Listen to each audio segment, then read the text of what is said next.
Good morning, students. In today's lecture, we will study about the dimensional formula.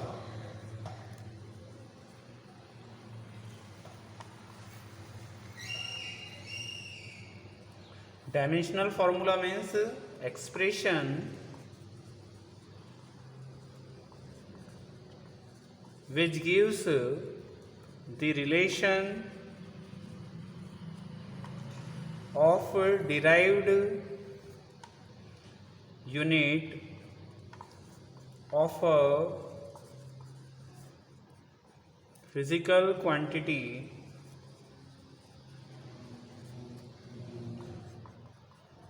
with the fundamental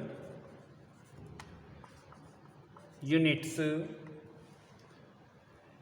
क्या मतलब हुआ? Expression which gives the relation of derived unit of a physical quantity, किसी भी physical quantity की derived unit का fundamental units के साथ में रिलेशन बताने वाला जो एक्सप्रेशन होता है उसको हम डायमेंशनल फार्मूला कहते हैं. अभी डायमेंशनल फार्मूला मीन्स क्या क्या बताता है हमें? The dimensional formula of a physical quantity tell us about first thing fundamental unit,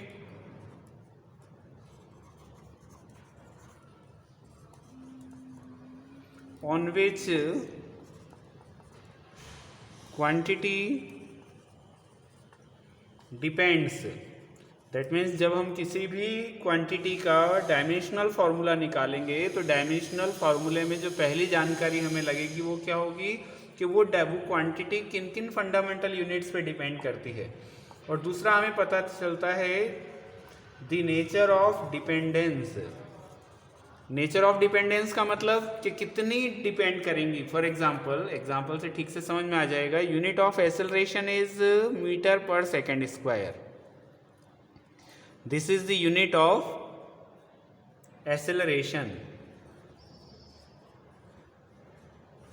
acceleration की यूनिट क्या है? मीटर पर सेकेंड स्क्वायर है. तो इस यूनिट इससे हमें पता चल रहा है कि जो एक्सेलरेशन है वो इन दो चीज़ों पे डिपेंड कर रहा है, एक मीटर पर यानी कि लेंथ पर और एक सेकंड पर, दैट मीन्स टाइम पे डिपेंड कर रहा है.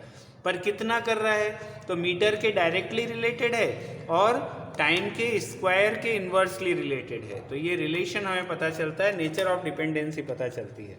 ठीक है, इसे डायमेंशनल फार्मूला कहते हैं. रिप्रेजेंट कैसे करेंगे डायमेंशनल फार्मूले को? तो dimensional formula is always written in square bracket. जब भी हम डायमेंशनल फार्मूला लिखेंगे तो कहाँ लिखेंगे? स्क्वायर ब्रैकेट में लिखेंगे.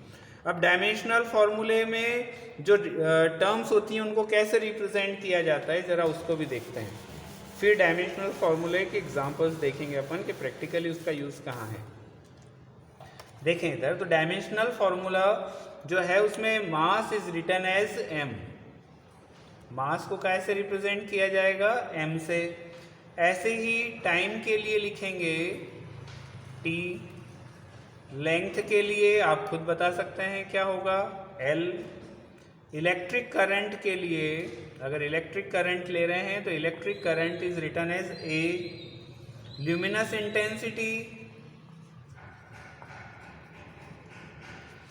इंटेंसिटी अगर आप डायमेंशनल फार्मूले में यूज करेंगे तो उसको भी स्क्वायर ब्रैकेट में सी डी लिखेंगे. क्वांटिटी ऑफ मैटर, कल के लेक्चर में बताया था आपको कि क्वांटिटी ऑफ मैटर को जो है वो काय से रिप्रेजेंट किया जाता है? मोल से. डायमेंशनल एनालिसिस में भी मोल MOL लिखेंगे उससे. ओके, इस तरीके से. ऐसे ही अगर टेम्परेचर लिया जाए तो टेम्परेचर के लिए यूज किया जाता है K और थीटा. इस तरीके से टेम्परेचर को यूज किया जाता है. ठीक है ना, इसका स्क्रीनशॉट बीच बीच में ले सकते हैं आप. अब डायमेंशनल फार्मूले बनाए कैसे जाते हैं इनको भी देखिए.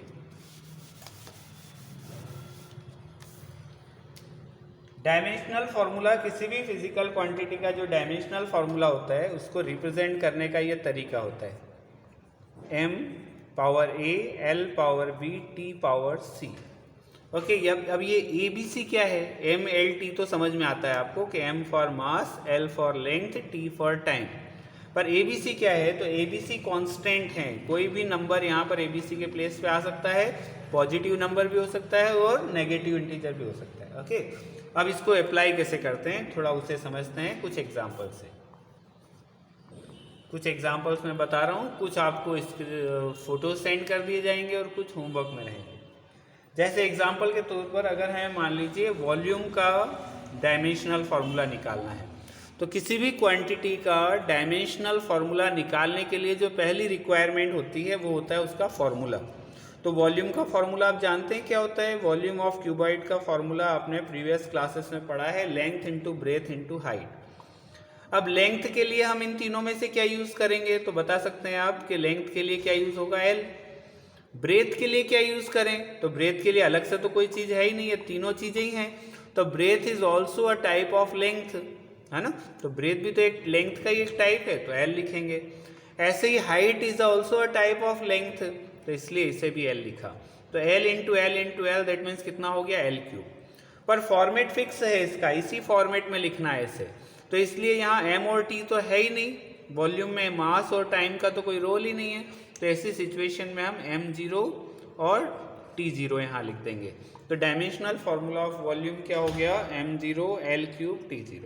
Okay, similarly if we calculate dimensional formula of density, then the first requirement is formula of density. तो डेंसिटी का फार्मूला होता है mass upon volume, that is the density is derived from the mass and volume. Now mass का के लिए हम क्या use करेंगे इन तीनों में से? तो सही बताया आपने, मास के लिए क्या यूज करेंगे? m। और वॉल्यूम के लिए, तो वॉल्यूम का डायमेंशनल फार्मूला अभी हमने क्या निकाला है? L cube. तो इसे एल क्यूब को यहाँ पुट कर दीजिए, है ना? नॉट वाली टर्म लिखने की जरूरत ही नहीं है। तो m अपॉन एल क्यूब आ गया, मास के प्लेस पर m, वॉल्यूम के लिए एल क्यूब। तो that means dimensional formula of density will be m L raise to the power -3, because L की पावर 3 डिनोमिनेटर में है, इसको जब न्यूमरेटर में लेंगे तो नेगेटिव पावर हो जाएगी। तो m L raise to the power -3 और t एब्सेंस है इसलिए t 0। This is the dimension formula of density. Is it clear? इसी तरीके से और आगे कुछ एग्जांपल्स निकालते हैं जिससे और समझ में आ जाए। जितने ज़्यादा एग्जांपल समझेंगे उतना ही क्लियर होगा ये पूरी टर्म। इसी तरीके से स्पीड या फिर वेलोसिटी का अगर आपको डायमेंशनल फार्मूला निकालना हो, तो स्पीड या वेलोसिटी का फार्मूला हमने क्या पढ़ा है? स्पीड इज इक्वल टू होता है डिस्टेंस अपॉन टाइम। इसी तरीके से अगर वेलोसिटी हो तो उसके लिए डिस्प्लेसमेंट अपॉन टाइम आ जाता है। अभी डिस्टेंस हो चाहे डिस्प्लेसमेंट हो, इसके लिए हम क्या लिखेंगे इन तीनों में से? तो हम जानते हैं distance is a type of length, इसलिए एल लिख दिया। और टाइम के लिए क्या लिखेंगे? T. Means dimensional formula of speed और velocity is L T -1। m है नहीं, तो ऐसी सिचुएशन में क्या करेंगे? m0 L T -1। This is the dimension formula of speed और वेलोसिटी। Is it clear? आगे बढ़ते हैं। ऐसे ही एसेलरेशन का एग्जाम्पल मैंने अभी आपको बताया था पहले। तो एसेलरेशन का फॉर्मूला होता है change in velocity upon time interval. अब ऐसी सिचुएशन में एसेलरेशन का डायमेंशन फार्मूला कैसे निकले? तो एसेलरेशन का न्यूमरेटर क्या है? वेलोसिटी। तो वेलोसिटी का डायमेंशन फार्मूला तो अभी हमने इससे पहले कैलकुलेट किया, एल टी -1। ओके, वीडियो को थोड़ा सा फिर से पीछे ले जाएं तो ध्यान में आएगा। वेलोसिटी का हमने फार्मूला निकाला था अभी। तो वेलोसिटी इज इक्वल टू क्या था? डिस्प्लेसमेंट अपॉन टाइम, तो एल टी -1 आया था। और नीचे टाइम ऑलरेडी है इसी, तो ये t को नीचे ले आए, तो ये क्या हो गया? L T -1। और ये t जो डिनोमिनेटर में है इसको भी जब न्यूमरेटर में ले जाएंगे तो क्या हो जाएगा? t -1। आप सभी जानते हैं मल्टीप्लाई में पावर प्लस होती है, तो t -1 क्या हो जाएगा? -2। तो एल टी -2 और मास नहीं है इसलिए m0। क्लियर है? कोई डाउट तो नहीं किसी को? आ रहा है ना समझ में? ठीक, थोड़ा और आगे बढ़ें। फोर्स कैलकुलेट करना है अगर हमें, फोर्स का डायमेंशन फार्मूला। तो फोर्स का फार्मूला क्या होता है? तो आपने पढ़ा होगा न्यूटन सेकंड लॉ में, F इज इक्वल टू होता है ma, that means mass into acceleration. This is the formula of force. Mass के लिए m और एक्सेलरेशन के लिए, तो एक्सेलरेशन का अभी डायमेंशन फार्मूला हमने निकाला था, आया था एल टी -2। तो यहाँ एक्सेलरेशन के प्लेस पर एल टी -2 लिख दिया। तो dimension formula of force is mlt minus 2। ठीक है ना, क्लियर हो रहा है। हर बार देखो हम इसी फॉर्मेट में लिख रहे हैं, फॉर्मेट फिक्स है इसका, मास लेंथ टाइम, ये तो आपको रिप्रेजेंट करना ही है हर बार। ठीक है, नहीं है तो जीरो लगा के लिखेंगे। अभी इस फोर्स वाले में, फोर्स में तो मास पे डिपेंड कर रहा है और एक्सेलरेशन पर, इसलिए मास के लिए m लिखा, एक्सेलरेशन का डायमेंशन फार्मूला lt माइनस 2 है तो वो अप्लाई कर दिया। तो डायमेंशन फार्मूला फोर्स का क्या आ गया, mlt माइनस 2। अच्छा, इससे हमें एक और चीज़ क्लियर हो रही है, देखो जरा, अगर आपसे पूछ लिया जाए कि फोर्स किन किन चीज़ों पे डिपेंड करता है, तो आप इस डायमेंशन फार्मूले को देखकर बता सकते हैं ना कि force depends on mass, length and time. किसी बॉडी पर जो फोर्स एक्सर्ट होता है वो इन तीनों चीज़ों पे डिपेंड करेगा, मास पे भी डिपेंड करेगा, लेंथ पे भी करेगा और टाइम पर भी। और किस तरीके से डिपेंड करता है तो वो भी यहाँ से क्लियर हो रहा है कि फोर्स डायरेक्टली रिलेटेड है मास के और लेंथ के, ओके, और जबकि इन्वर्सली रिलेटेड है टाइम के, है ना। टाइम ज़्यादा होने पर, time of application of force अगर ज़्यादा होगा तो फोर्स का जो मैग्नीट्यूड होगा वो क्या आएगा, कम आएगा, है ना, क्योंकि इन्वर्सली रिलेटेड है। नेगेटिव पावर रिप्रेजेंट कर रही है, नेगेटिव जो है वो इन्वर्सली रिलेशन को। कुछ और फॉर्मूले समझते हैं, जैसे कि प्रेशर। अब प्रेशर का डायमेंशन फार्मूला अगर आपसे पूछ लिया जाए तो प्रेशर का फार्मूला पता है आपको? प्रेशर का फार्मूला होता है force upon area, because the definition of pressure is force exerted on unit area is known as pressure. इसलिए फॉर्मूला क्या है इसका, फोर्स अपॉन एरिया।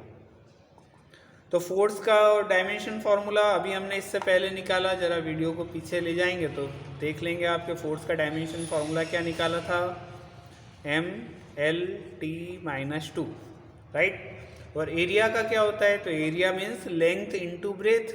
एरिया का फॉर्मूला क्या है, लेंथ इंटू ब्रेथ, माने लेंथ के लिए भी L और ब्रेथ के लिए भी L, इसलिए एरिया का डायमेंशन फार्मूला क्या हो जाएगा, L स्क्वायर। मीन्स ये हो गया dimension formula of pressure mlt minus 2। तो एक L से एक L कैंसिल कर दें, ये L से ये L कट गया, न्यूमरेटर डिनोमिनेटर में एक एक L थे तो कैंसिल हो गए।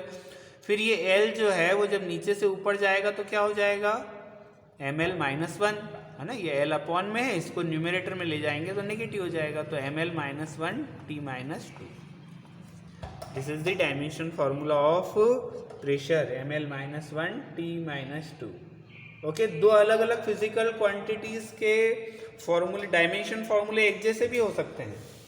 जैसे देखो, दो फिजिकल क्वांटिटीज देखते हैं जिनके डायमेंशन फार्मूले एक जैसे निकलेंगे। तो एक तो हम निकालते हैं वर्क का,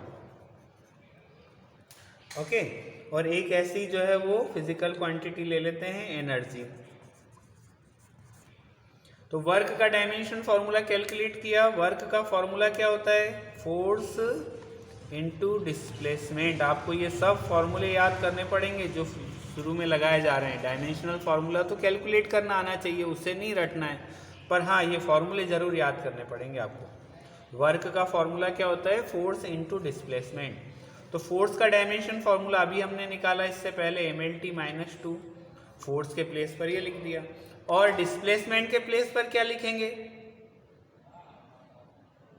L। डिस्प्लेसमेंट के प्लेस पर क्या लिखेंगे, डिस्टेंस या डिस्प्लेसमेंट, इसके लिए क्या लिखते हैं अपन L, तो डिस्प्लेसमेंट के लिए L लिख दिया।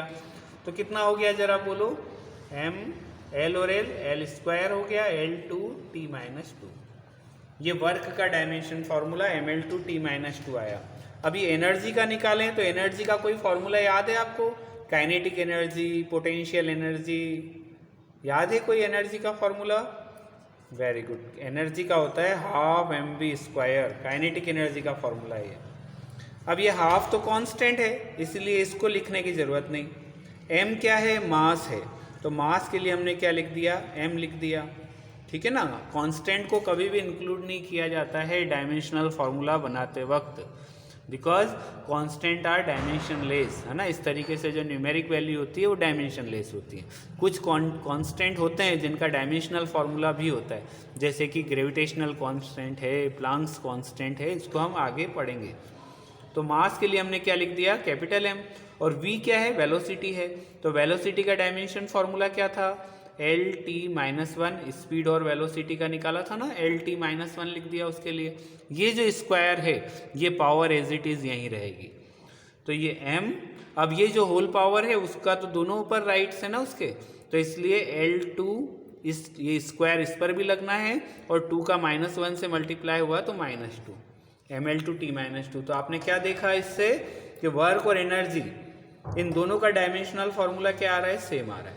तो ऐसा नहीं है कि हर एक क्वांटिटी का अलग अलग ही होगा, कुछ क्वांटिटीज़ एक से दूसरी कन्वर्ट होती हैं इसलिए उनके डायमेंशन फार्मूले सेम होते हैं। हम जानते हैं, नहीं जानते तो अभी आप जान लें कि वर्क और एनर्जी ये क्या होते हैं, एक दूसरे से कन्वर्ट होते हैं। Work can be converted into energy, यानी कि हम यूँ कह सकते हैं कि work is also a form of energy. Work भी जो होता है वो एनर्जी का ही एक फॉर्म होता है। ओके, कल के लेक्चर में हम इन्हीं डायमेंशनल फार्मूलों से रिलेटेड इनकी एप्लीकेशंस पढ़ेंगे कि इनका फिजिक्स में यूज़ क्या है। Okay, good bye.